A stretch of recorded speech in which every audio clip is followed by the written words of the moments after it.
स्वागत करता हूं। मेरा नाम है आदित्य झा। पहली खबर की ओर चलेंगे। जयपुर से आ रही और बड़ी खबर है। देखिए, पटवारी परीक्षा से जुड़ी बड़ी खबर यह है कि धौलपुर उदयपुर में 2 अभ्यर्थियों की जानकारी जो है मिसमैच हुई। 2 अभ्यर्थियों की जानकारी मिसमैच होने के बाद वहां पर हड़कंप मच गया। राजस्थान कर्मचारी चयन बोर्ड के अध्यक्ष आलोक राज ने जानकारी दी। जांच एजेंसियों को उसकी सूचना दे दी गई। प्राथमिक पड़ताल में सामने आया है कि इन अभ्यर्थियों ने पूर्व में किसी और अभ्यर्थियों की जगह भी डमी परीक्षा दी थी। आज की परीक्षा में बैठे हैं करीब 6 लाख अभ्यर्थी। तो पटवारी परीक्षा से जुड़ी बड़ी खबर आ रही है, जहां उदयपुर धौलपुर में 2 अभ्यर्थियों की जानकारी मिसमैच हुई। 2 अभ्यर्थियों की जानकारी मिसमैच होने से हड़कंप मच गया है। जांच एजेंसियों को बुला लिया गया है। प्राथमिक पड़ताल में सामने आया कि इन अभ्यर्थियों ने पूर्व में किसी और अभ्यर्थियों की जगह दी थी डमी परीक्षा। अब सवाल खड़े हो रहे हैं कि आज की परीक्षा में अगर 6 लाख करीब अभ्यर्थी बैठे हैं, तो क्या उसमें डमी अभ्यर्थी भी बैठ गए या नहीं, या उन्हें पकड़ लिया गया? यही 2 थे।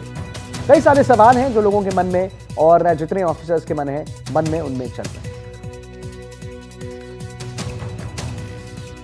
सुरक्षा इंतजामों के बीच ये परीक्षा आयोजित हुई। हालांकि कुछ जगह ऐसी सूचनाएं हैं जिनकी पुष्टि होना बाकी है कि किसी तरह की कोई शिकायत मिली है। इस सारे मसले पर बात करने के लिए हमारे साथ राजस्थान कर्मचारी चयन बोर्ड के अध्यक्ष आलोक राज जी हैं। सर, पहली बात तो ये कि जिस तरह की आपने सुरक्षा मेजरमेंट जो अपनाए थे उनका फायदा मिला है। परीक्षा में अभी तक कोई बहुत बड़ी गड़बड़ी की सूचना नहीं है। किस तरह की शिकायतें और किस तरह से परीक्षा संपन्न हुई? देखिए, परीक्षा आज 2 पारियों में हुई है। पहली पारी 9 से 12 बजे और अभी दूसरी पारी 3 से 6 बजे। लगभग 6.25 लाख बच्चों को इस परीक्षा में बैठना था। 6 लाख बच्चों ने परीक्षा दी है।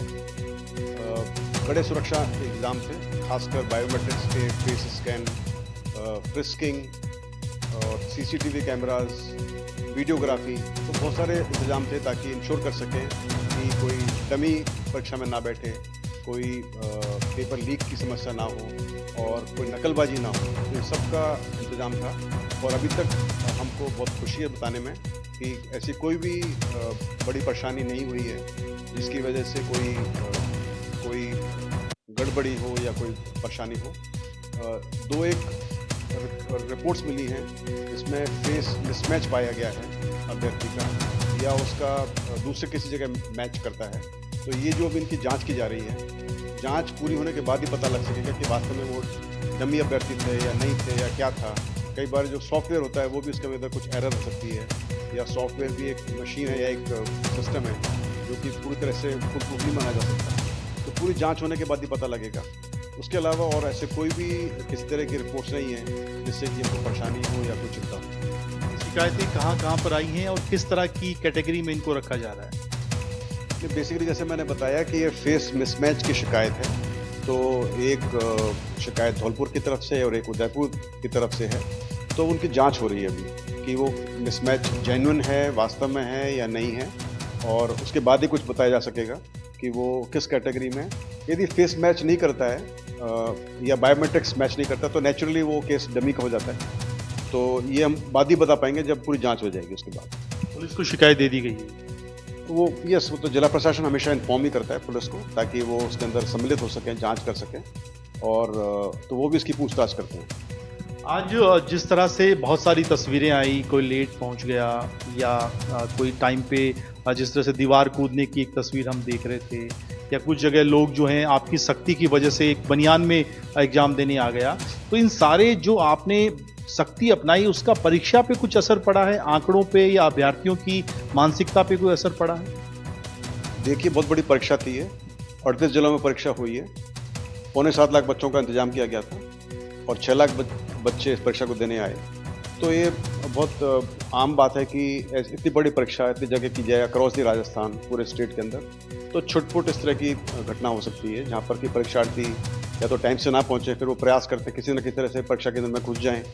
तो ऐसा, लेकिन बहुत ही ऐसे कम नगण्य उनको बोला जाऊँगा ऐसे केसेज हैं जहाँ पर कि ऐसे कुछ हुए, और बहुत ज़्यादा केस ऐसे नहीं हुए बच्चे लेट हुए।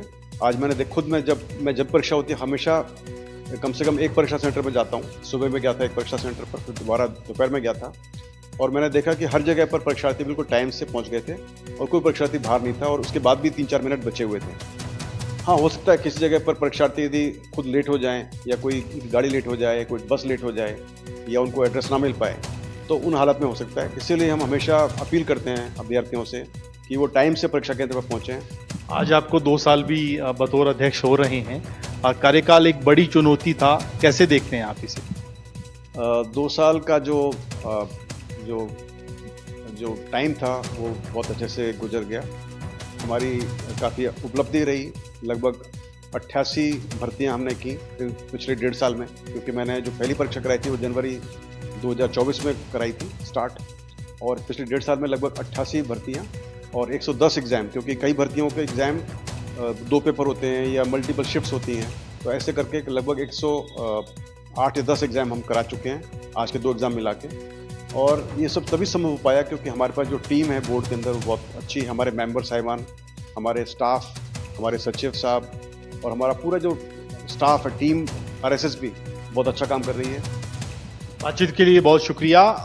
जयपुर से एनडीटीवी के लिए सुशांत पारिक की रिपोर्ट। सुशांत पारिक हमारे इनपुट एडिटर हमारे साथ जुड़ गए हैं इसी खबर पर और जानकारी देने के लिए। तो सुशांत, अभी हम सुन रहे थे कि आपने आलोक राज जो अध्यक्ष हैं बोर्ड के, उनसे बात किया। मेरा एक सवाल है सुशांत कि देखिए, प्राथमिक पड़ताल जब इस चीज की हुई, इस घटना की हुई, तो आया कि पूर्व में यही जो अभ्यर्थी हैं डमी कैंडिडेट्स भी बने। आज परीक्षा में करीब 6 लाख अभ्यर्थी बैठे थे, तो पकड़े तो गए 2 लोग, लेकिन क्या ऐसा भी माना जा सकता है कि और भी लोग थे जो नहीं पकड़ाए? क्या इसमें भी डमी कैंडिडेट्स बैठे होंगे?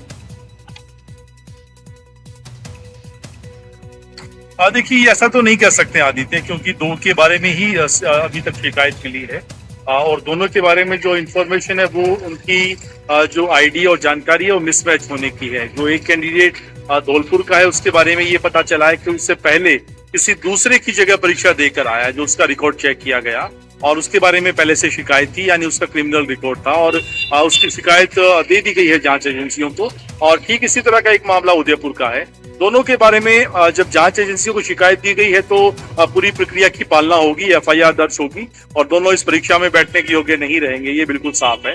लेकिन बाकी जो 6 लाख के आसपास का जो आंकड़ा है, 6,75,000, एक बड़ा आंकड़ा है। 89% आज इस परीक्षा में बैठे हैं, जो कि 3,705 पदों के लिए हुई है। तो आप समझ सकते हैं कि किस बड़े पैमाने पे अभ्यर्थी बैठे हैं और कड़े सुरक्षा इंतजाम रहे, जिस तरह की तस्वीरें हम सुबह से दिखा रहे हैं। तो ये साफ है कि जो सख्ती बरती गई है उसका असर देखने को मिला। पेपर लीक जैसी कोई बात नहीं है, डेमी कैंडिडेट समय रहते पकड़ लिए गए, जिस तरह की अभी शुरुआती तौर पर जानकारी है, और उनसे पूछताछ भी होगी, कानूनी कार्रवाई भी की जाएगी। लेकिन राजस्थान में चाहे वो आरपीएससी हो या कर्मचारी चयन बोर्ड हो, दोनों के लिए परीक्षा आयोजित करवाना एक बड़ा चैलेंज है, और हम कह सकते हैं कि आज कर्मचारी चयन बोर्ड इस अग्नि परीक्षा में काफी हद तक पास हुआ है। चलिए ठीक है सुशांत, बहुत बहुत धन्यवाद करेंगे महत्वपूर्ण जानकारी देने के लिए।